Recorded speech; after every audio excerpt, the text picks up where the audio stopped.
queríamos hablar hoy con Oscar Arnal, analista internacional, sobre este tema del Papa, que ya no es solo el Papa Francisco, sino otros papas en la misma línea, especialmente porque se cumple un año más de la encíclica Pacem in Terris. Sí, se cumplen 60 años de esa encíclica, pues en el año 63. Acababa de pasar en el 62 la crisis de los misiles, estaba latente todavía el tema de Vietnam, digamos, un gran auge en la Guerra Fría. Y el Papa emite esta encíclica donde habla precisamente de la necesidad urgente de la paz y del peligro que significaba el armamentismo. Además, ya habla que hay que acabar con las bombas atómicas y con todo lo que significa el mundo atómico, ¿no? Y es interesantísimo el llamado del Papa, especialmente, digamos, en ese tiempo cuando hacía falta, y hoy eso está plenamente vigente porque estamos hablando de un mundo que se rearma, ¿no? Nuevamente, o sea, con lo que está pasando en la guerra de Ucrania, la invasión de Rusia, o sea, eso ha hecho que Europa se esté rearmando tremendamente, que Estados Unidos esté invirtiendo millones y millones de dólares también en esa guerra, o sea, tiene una gran vigencia la encíclica esa de Juan 23, ¿no? Los politólogos dicen que el Papa es el pequeño Estado que tiene el Vaticano, pero la influencia es universal. Y cuando habla el Papa, las cancillerías del mundo siempre le escuchan.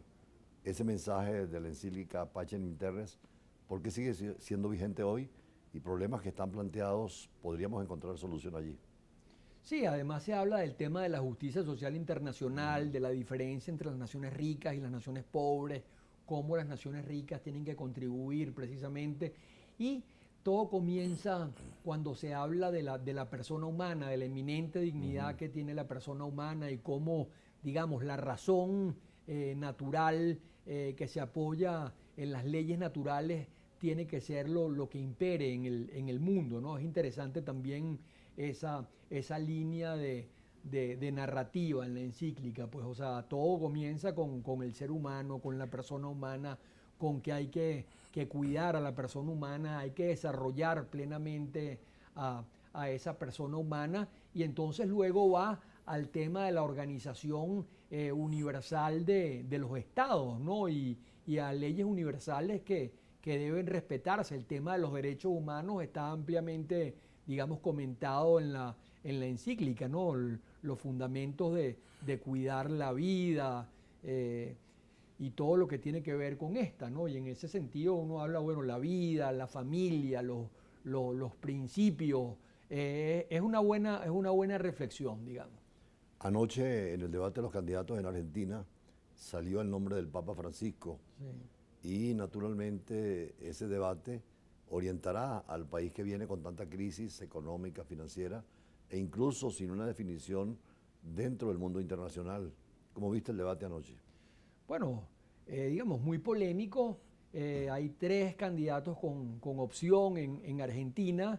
Milei, que es la extrema derecha, luego está el candidato del gobierno, que es Massa, y luego está Patricia Bullrich, ¿no? Que tiene entre otros apoyos el del Partido Radical. Eh, digamos, uno no entiende pues cómo un candidato puede estar hablando que es Milei de acabar con el Banco Central cuando el Banco Central, por ejemplo, está en la propia Constitución argentina, o sea que eso es digamos, un contrasentido tremendo.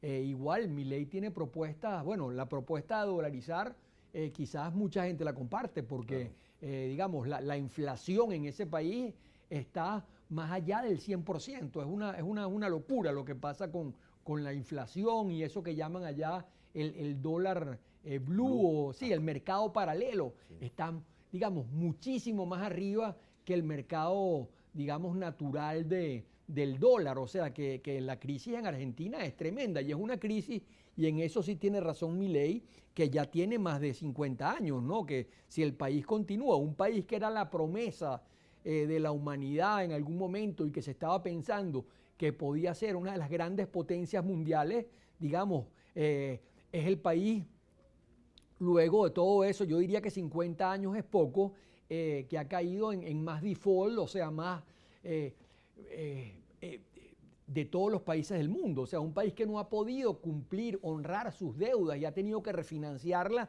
de una manera inclusive, yo diría que hasta vergonzosa, ¿no? Y eso es lo que está pasando con Argentina. Por eso es igual cuando la gente habla de, y claro, hay una segunda vuelta, pero cuando se habla de la candidatura de Sergio Massa, que es el candidato del gobierno, bueno, es el responsable de la economía.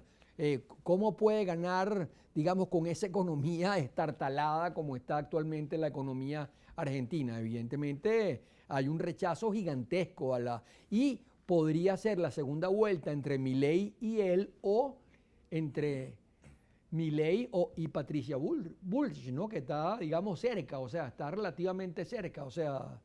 Por cierto, como mencionaba anteriormente, Massa le preguntó si él seguía manteniendo las críticas al Papa por ser tan izquierdista y lo insultó. Sí. Y entonces el candidato reconoció humildemente que había sido un error y habló maravillas del Papa. También es parte de la política. Claro, se disculpó. Pero, el Papa es argentino, o sea, claro, y es un orgullo para todos los argentinos que haya un Papa, católica.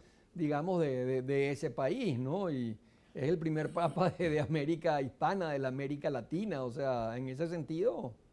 Un tema también en la agenda diplomática de hoy es el llamado a Pedro Sánchez a formar gobierno posiblemente por el rey y la situación tan tensa en España con las elecciones que vienen.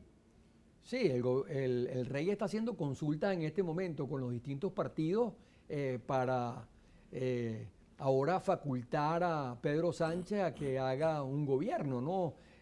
No pudo Núñez Feijóo, que había sido la primera mayoría, digamos, lograrlo. Le faltaron nada más y solo 4 diputados, o sea, estuvo a punto de hacerlo. Lamentablemente los resultados electorales y el sistema político español, es bueno que la gente entienda que allá el que gana, como ganó Núñez Feijóo y el PP, no termina siendo el presidente, sino que termina siendo el presidente el que logra una coalición mayoritaria en el Parlamento.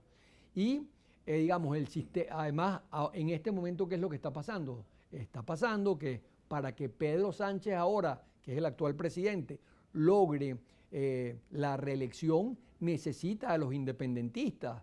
Y los independentistas son, digamos, en este momento le están pidiendo, digamos, sobre todo, uno, el tema de la amnistía. Entonces es amnistiar a un grupo de gente que violó horriblemente la Constitución. Tendría que amnistiarlos, Puigdemont a la cabeza. Y luego le están pidiendo también un referéndum, digamos, sobre en Cataluña, por ejemplo, si la gente quiere o no quiere separarse de España, lo que no permite la Constitución. O sea, sería terrible, ¿no? Esos puntos hay que profundizar porque romper España creo que no es la voluntad de todos los españoles, más allá de Cataluña o el País Vasco o el País Gallego. Pero también el tema de que planteas sobre la elección de Sánchez con el compromiso de un referéndum revocatorio o un referéndum de separación de España sería terrible. Por eso vamos al corte y seguimos hablando de este tema con el profesor Oscar Arnal.